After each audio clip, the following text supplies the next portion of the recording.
திருப்பி தாக்கினால் என்னாகும்? நாம் உடனடியாக மாற்ற வேண்டிய அந்த ஒரு பழக்கம் என்னன்னு சொல்லி பார்க்கலாமா வாங்க. இயற்கை நமக்கு இறைவன் கொடுத்த அழியாத பரிசு. அதை முறையாக பயன்படுத்தி பாதுகாப்பது தான் ஒவ்வொரு குடிமகனின் தலையாய கடமையாகும். இயற்கையை காப்பதோடு எதிர்காலத்தையும் காப்போம். இயற்கையை பாதுகாப்பதன் வாயிலாக சுற்றுச்சூழல் சீரழியாமல் இருக்க நமக்கான விழிப்புணர்வை ஏற்படுத்துவதே உலக சுற்றுச்சூழல் தினத்தின் முக்கிய அம்சமாகும். இதை வலியுறுத்தும் நோக்கமாக தான் ஆண்டுதோறும் பார்த்தீங்கன்னா ஜூன் 5ஆம் தேதி நாள் உலக சுற்றுச்சூழல் தினம் கடைபிடிக்கப்படுகிறதாம். 1974ஆம் ஆண்டே முதல் இந்த நாளானது தேச அளவில் அதிகாரப்பூர்வமாக பார்த்தீங்கன்னா கொண்டாடப்படுகிறதாம்.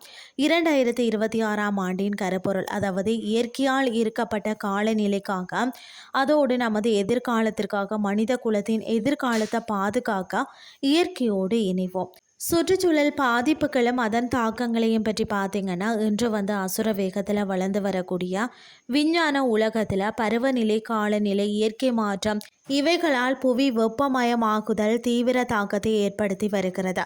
மரம் வெட்டுதல், இயற்கை வளங்களை அழித்தல், பிளாஸ்டிக் பொருட்களின் உபயோகம் இவைகளின் தாக்கம் மாசு கட்டுப்பாடு, சரியில்லாத சூழலால் தனி மனித சுகாதார கவனக்குறைவு ஆகிய இனங்களால் பாதிப்புகளை அதிகம்னு சொல்லலாம். இதற்கு தீர்வு காணத்தான் அதாவது மாநில அரசுகள் எவ்வளவு நல்ல பல திட்டங்கள், விழிப்புணர்வுகள் ஏற்படுத்தினாலும் பொதுமக்களின் ஒத்துழைப்பும் பங்களிப்பும் இருந்தால் மட்டுமே சிறப்பாக செயல்பட முடியும். பிளாஸ்டிக் பொருட்கள் உபயோகத்தை தவிர்த்து மாற்று ஏற்பாடாக தான் துணிப்பை போன்ற இனங்களை பயன்படுத்தலாம். சுற்றுச்சூழலை வளமைப்படுத்த இயற்கை வளங்களை பெருக்கலாம். காடுகளை தேவையில்லாமல் அழிக்காமல் மரங்களை வளர்க்கலாம். பிளாஸ்டிக், நெகிழி பொருட்களை உபயோகிப்பதை அறவே தவிர்க்கலாம். ஒரு முறை உபயோகித்து தூக்கி எறியப்படக்கூடிய நெகிழிகளால் தான் எவ்வளவு ஆபத்து என்பதை உணர்ந்து மாற்று பொருள் உபயோகிக்கலாம். அது நம்மளுடைய கையில் தான் இருக்கிறது இல்லையா? நீரின்றி அமையாத உலகு என்பதை போல தான் மனிதன் அத்தியாவசிய தேவையான குடிநீரை சிக்கனமாக உபயோகிப்பதே சிறப்பான ஒன்று. அதே நேரம் மழைநீர் வீணாகி கடல்ல கலப்பதால் என்ன நன்மை? அதை சேமிக்க வீடுகள் தோறும் மழைநீர் சேமிப்பு தொட்டி கட்டலாம். அதே போல மேலும் ஒரு அத்தியாவசிய தேவையான மின்சாரத்தை சிக்கனமாக உபயோகிக்கலாம். மேலும் விவசாயிகளுக்கு இலவச மின்சாரம் வழங்கப்படுகிறது என்பதற்காக தேவைக்கு பயன்படுத்துவதே நல்லது.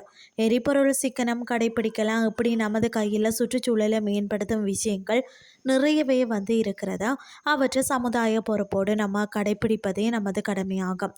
இருப்பது ஒரு பூமி. மனித உடலுக்கு ஆரோக்கியம் எவ்வளவு முக்கியமோ அதே போல பூமியும் நமது உடல் போலதான் அதற்கு மாசு ஏற்படாதவாறு நமது செயல்பாடுகளை வளர்த்து எதிர்கால சந்ததியினர் இயற்கை இடர்பாடு இல்லாமல் வாழ நம்மளுடைய வழிவகை செய்வதே இந்த தேசத்திற்கு நாம செய்யும் தலையாய கடமையாகும். இன்றைய கிறிஸ்டி உங்களுக்கு பிரயோசனமாக அமைஞ்சிருக்கும்னு சொல்லி நான் நம்புறேன். இதே மாதிரி மற்றொரு கிறிஸ்டின் வேலை உங்களை சந்திக்கிறேன். நன்றி.